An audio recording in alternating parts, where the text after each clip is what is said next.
ప్రతిపక్ష హోదాపై వైఎస్ జగన్మోహన్ రెడ్డి హైకోర్టుకు కూడా వెళ్లారని స్పీకర్ అయ్యన్న పాత్రుడు తెలిపారు. ప్రతిపక్ష నాయకుడిగా తనను ప్రకటించేలా ఆదేశించాలని కోర్టులో ఆయన పిటిషన్ వేశారని చెప్పారు. ఇందులో సభాపతిని, శాసన వ్యవహారాల మంత్రిని ప్రతివాదులుగా చేర్చాలని పేర్కొన్నారు. న్యాయ ప్రక్రియ కొలిక్కి వచ్చే వరకు తాను వేచి చూద్దామని అనుకున్నట్లుగా వివరించారు. శాసనసభ సమావేశాల్లో భాగంగా అయ్యన్న మాట్లాడుతూ స్పీకర్ కు హైకోర్టు సామాన్లు జారీ చేసిందని కూడా వార్తలు వస్తున్నాయని పేర్కొన్నారు. జగన్ పిటిషన్ కు విచారణ అర్హత ఉందో లేదో ఇంకా నిర్ధారణ జరగలేదన్నారు. కానీ ఆయన నిరాధార ఆరోపణలతోనే తప్పుడు ప్రకటనలు చేస్తున్నారని తెలిపారు. జగన్ చేస్తున్న ఆరోపణలు గందరగోళానికి దారితీస్తున్నాయని చెప్పారు. అందుకే తప్పుడు ప్రచారానికి తెరదించాలని నిర్ణయించుకున్నట్లుగా వివరించారు. ప్రతిపక్ష హోదా ఇవ్వాలంటే సరైన సంఖ్యాబలం ఉండాలని చట్టం చెప్తుంది.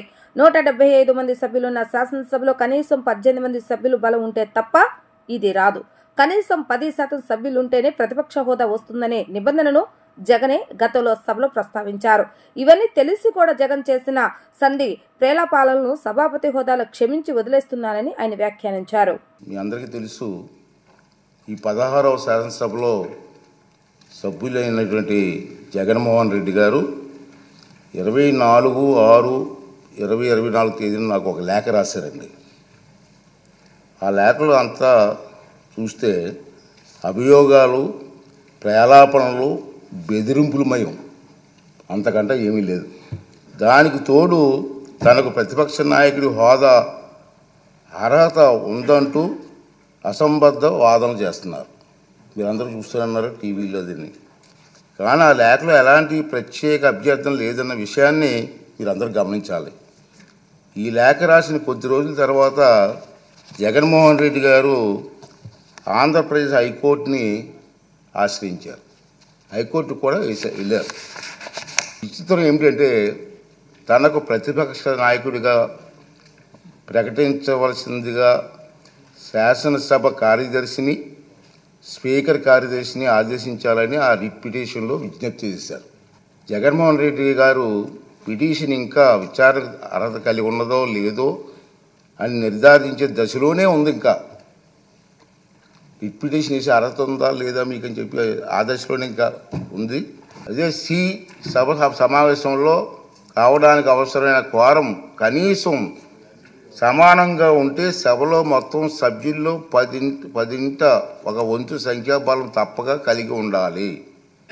ఈ చరిత్రాత్మక డైరెక్షన్ను పార్లమెంట్లో ఆంధ్రప్రదేశ్ శాసనసభతో సహా అన్ని రాష్ట్రాలు చట్టసభల్లోని పాటిస్తున్నారు. ఏ ఒక్క ప్రతిపక్ష పార్టీకి ఎన్నికల్లో కనీసం 10% సీట్లు రాలేదు.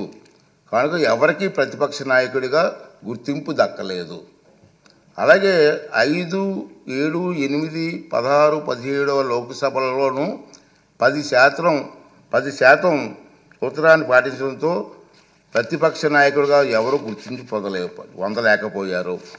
ఇటీవల పొరుగులో ఉన్న తెలుగు రాష్ట్రాల్లో 2021-2019న ప్రతిపక్షంలో ఉండే అతిపెద్ద పార్టీ నాయకుడు ప్రతిపక్ష నాయకుడిగా సభాపతి గుర్తింపు ఇచ్చారు. కానీ కొద్ది నెలల తర్వాత 9/6/2019 తన సభలో ఆ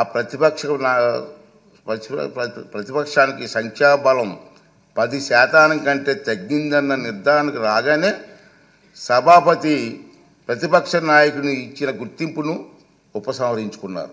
అలాగే 8వ లోక్సభలో తెలుగుదేశం పార్టీకి 10% సంఖ్యాబలం లేకపోయినా ఉపేంద్ర గారిని ప్రతిపక్ష నాయకుడిగా గుర్తింపు లభించిందన్న మాట కూడా అవాస్తవం. మనం మాట్లాడుతున్నాం టీవీలో, ఉపేంద్ర గారికి ఇచ్చారు కదా మీరని. అది వాస్తవం కాదు. నేను రికార్డ్ అంతా వెరిఫై చేయించాను. అది వాస్తవం కాదు. ఉపేంద్ర గారు ఆనాటి సభాపతి టీడీపీ గ్రూపు నాయకుడికి మాత్రమే నిర్ణయించారు.